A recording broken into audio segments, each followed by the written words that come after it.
Good. It's recording now. Oh, it is recording. Alright, Mara. How you doing, Mara? Can you do a really thick Geordie accent? So it's like if you were to say like I'm going into town with a Geordie accent, that would be I'm would be replaced with am. Going would be replaced with gannin. I'm gannin. Yeah. Into town would be tune.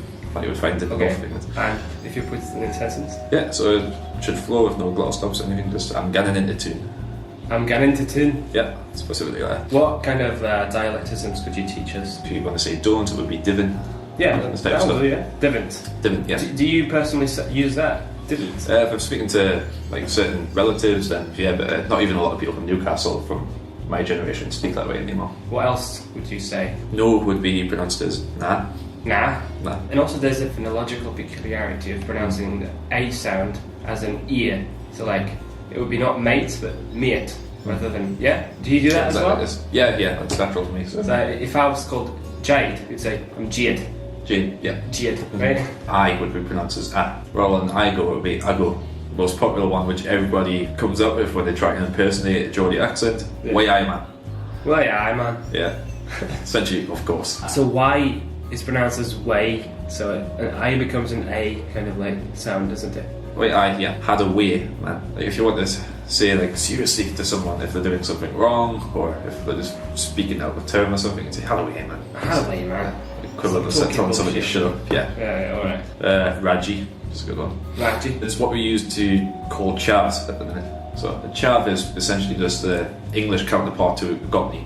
Raji. Yeah, but maybe. Well, we call them chavs, but in Newcastle we call them rajis. And Ganin Yem is like, I'm going home, isn't it? I'm going yeah. So not going home, I'm going him. Canny means if something is good. He's a canny lad. He's a lad. decent chap. You know. Calm down, I'll make a cuppa. Calm down, I'll make a cuppa. Yeah. Is that how it's pronounced? Or? No, so it should be like a short and less rounded. So doon. Doon. Yeah.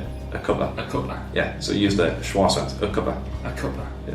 Do you roll your R's? You roll? No, we never roll them. You never roll? If you ever have over, we pronounce it as awa. Awa. Yeah.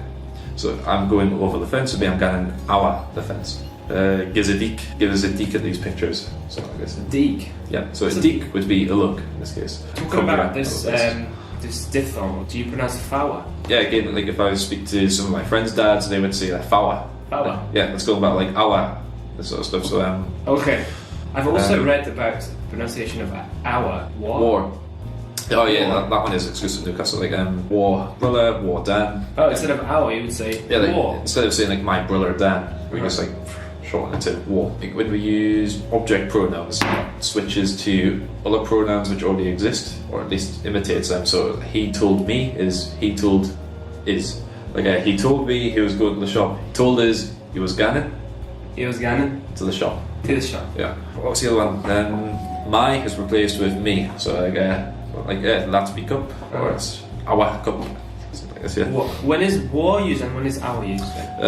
War we just use for relatives. Now when you hear people say like war lass for my girlfriend.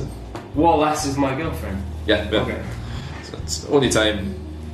Yeah, it's the only time you really hear it used, to be honest. And also, instead of saying you would say use or something. Use. Yeah. If it's the object, I told you. Is it when you refer to some group of people? Is yeah. So I told you. So yes, plural. Yeah. Neat, proper from so it's very, really, or significantly proper, expensive. And what about D? Do you want to go? Do you want to go? What the teacher wants me to talk about is food, the famous food. Sweet dishes or like meat dishes. Nothing too exciting. Here's one thing we have called a stotty bun. Stotty bun? Which is essentially what we use to make sandwiches. It's the same texture as regular bread, but it's circular. Mm-hmm. Almost like a very chunky pizza, if you can imagine like that. Okay.